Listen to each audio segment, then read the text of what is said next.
It is now Michael D. Replacing Travis on 12 Maraquita, and Dean Yendel has picked up the ride in the Civic Stakes on the Monstar. Number 1, D. Yendel on the Monstar replacing Travis.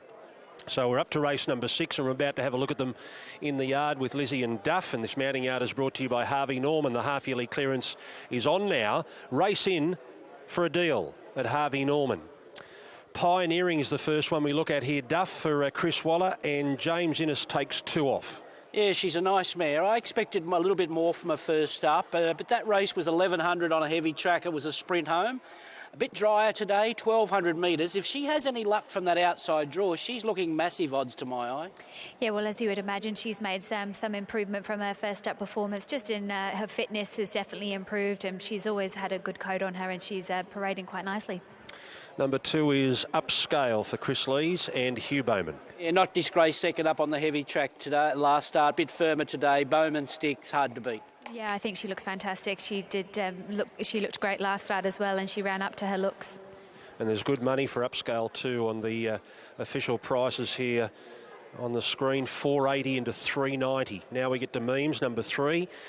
For Jason Coyle, he's looking for a double also, like Chris Lees with Upscale, but he's got Memes here, Jason Coyle. One earlier with Insensata. What do you make of Memes, Duff? Yeah, I'm on the wrong leg with her. She's a sharp filly. She's won 4 of her from 5 this preparation. She had favours last week, but she ticked the 1200 metre box, and she does look like getting favours again here today. Yeah, she's a little bit more on her toes than she was last week. She's just getting a bit warm in between her legs. Overall, her condition is still good. She's still maintaining her condition. She's still bright within herself. So, look, she parades okay, maybe not as good as last week. All right, the Kim Moore stable will settle up chances in the last 4 races today. Here's Heady Heights, now $9 and is back from a spell. Kim Moore, Tim Clark. Yeah, 2 nice trials. She has talent. She has some fresh form. She'll be launching at them late, and she's a mare that doesn't handle the heat of the summer months. So up at this time of year may suit her. Yeah, well, she's first up today. She certainly looks like she's done plenty of work to run well fresh.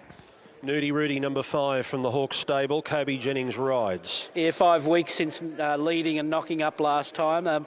Look, I prefer her at 1100, but she does map really nicely in a moderately run race here. Yeah, but beautiful mare. She's lovely and switched off and relaxed, and she's got good condition on her. Fickle Folly for Sue Grills and Brenton Abdullah. A change in tactics here, Duff. Yeah, just take a little sit today. I don't know whether they can. She's a hard-going filly, but she had some good support, and she was run over late here last time. Up to 1200 is a query, but back to her own sex does suit.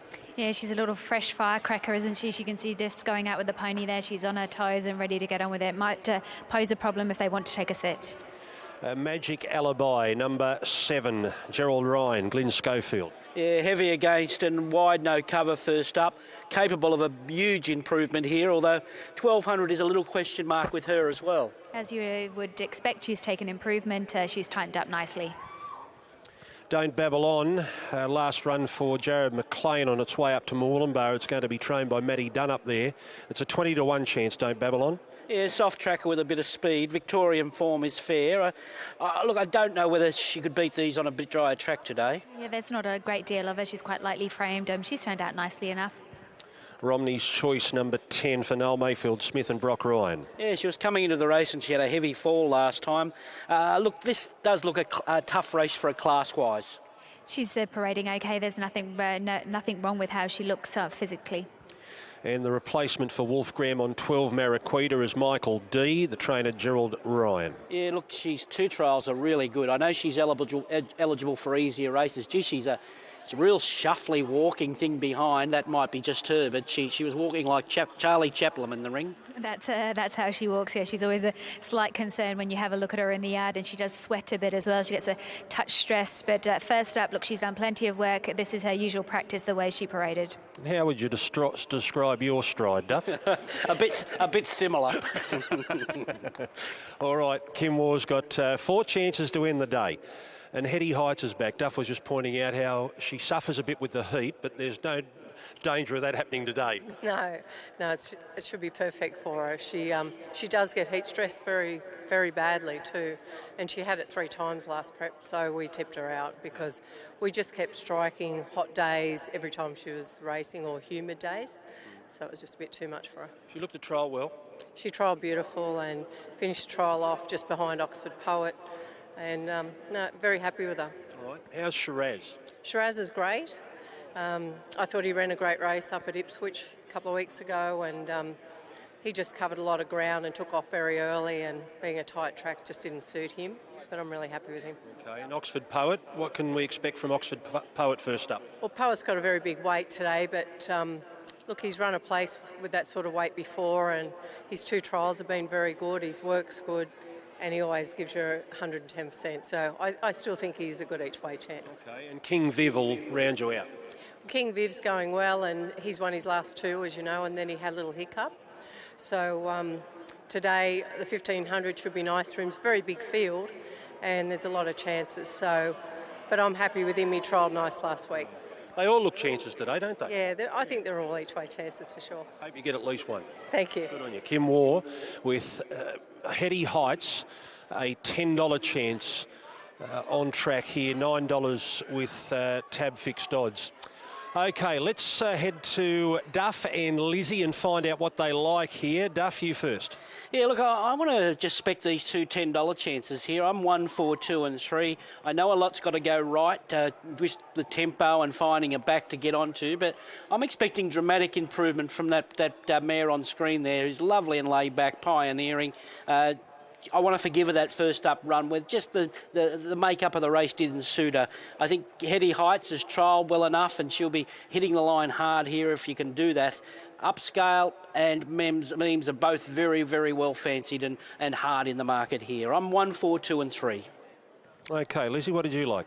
Well, I found it hard to split 2 and 5, Upscale and Nudie Rudy. I thought that they both paraded perfectly and they looked fantastic in the yard. I'm going to go with Upscale on top. I tipped her on form line on Thursday, so I'm going to stick solid with that. But I really do like the look of Nudie Rudy, the way she paraded. Nick Quinn from tab.com.au, take us through the market for the upcoming 6th race. Thanks, Greg. The late money for numbers 3 and 2. They've been the 2 well-backed runners throughout the course of the day. Memes was a $4.60 chance earlier on when betting opened. Has been $3.50 into as low as $3.20. Now out slightly to $3.40, but has been popular. The late money's come for Upscale. Was $5 an hour ago. Has been back down to $4. Did get as low as $3.90. So punters happy to be with the Huey Bowman factor again here. Fickle Folly has been quite soft. $5.50 all the way out to $11. Little bit of late interest back into 9. Pioneering at 10. Hetty Heights 10. Nudie Rudy 11. Magic Alibi 13. Don't Babble On best the rest at $21. It is an open race, but punters are narrowing the 2 leading chances down to the 2 at the top of the market with Memes and Upscale. Both of them have been popular throughout the course of the day, and Memes looks like jumping a slight favourite. Another riding change for Travis Wolfgram in the last. Jess Taylor rides Star Wars. Race 9, number 9 is now Jess Taylor. Okay, Huey Bowman's grabbed 2 winners today, and he goes to 69 on the premiership, so he's 6.5 behind Avdella. And with 9 meetings to go, including this one, it's going to be a race to the finish well and truly in the month of July as they both battle it out. There is Pioneering walking around behind the gates with James Innes on board, taking 2 off, down to 59 kilos for the Wallace stable here. And they're getting set to move in. 60 seconds out. Final thoughts, Ron Duffersey.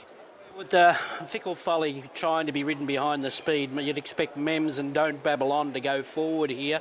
And it's just a matter of how hard they go. If these back markers, if they overdo it or something happens, I think some of these back markers or midfield runners can come into play. If not, it's going to be tough to run a horse like Mems down if they leave her alone again. They're loading in. Nudie Rudy goes up, and we've only got a few out. So let's get to Mitch Matters now for the second leg, the first leg of the quaddie. First leg of the quaddie coming up here, race number 6. Thanks, Greg. So they're working upon Hetty Heights. She'll go into the gates riderless. Fickle Folly, Don't Babble On, and Pioneering, the last trio to get set. So Memes looking for 3 straight and 5 out of its last 6 this preparation if she wins today on the 7-day backup after winning at Randwick last week. Here's Pioneering coming up. We're ready now. 1200, race 6.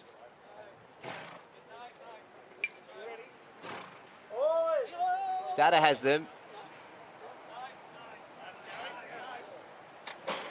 Off.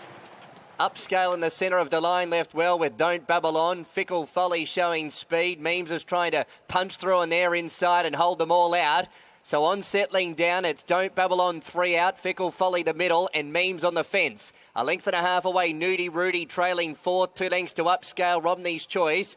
2 lengths to Magic Alibi, Pioneering, Haiti Heights, and Marikita is last. Speed was good through the first section of the race, 700 to travel. Fickle Folly the leader by 3/4, Don't Babble On. Memes is 3rd, a half away 4th, Nudie Rudy. 2 lengths to Upscale, the outside of Romney's Choice. Then followed by Magic Alibi, Pioneering 3rd last the rail. A length and a half, Haiti Heights, Marikita 2 back last. Home corner, 400 left to run. Fickle Folly in front. Don't Babble On's under pressure. Memes goes past it, now into the clear. Nudie Rudy next, Upscale. Pioneering, Magic Alibi runs on out wider. Fickle Folly just from Memes. Magic Alibi, Upscale, try hard. It's Fickle Folly and Memes. Magic Alibi's joining them with every stride. Memes hit a narrow lead. Magic Alibi's coming. Magic Alibi drew level and won.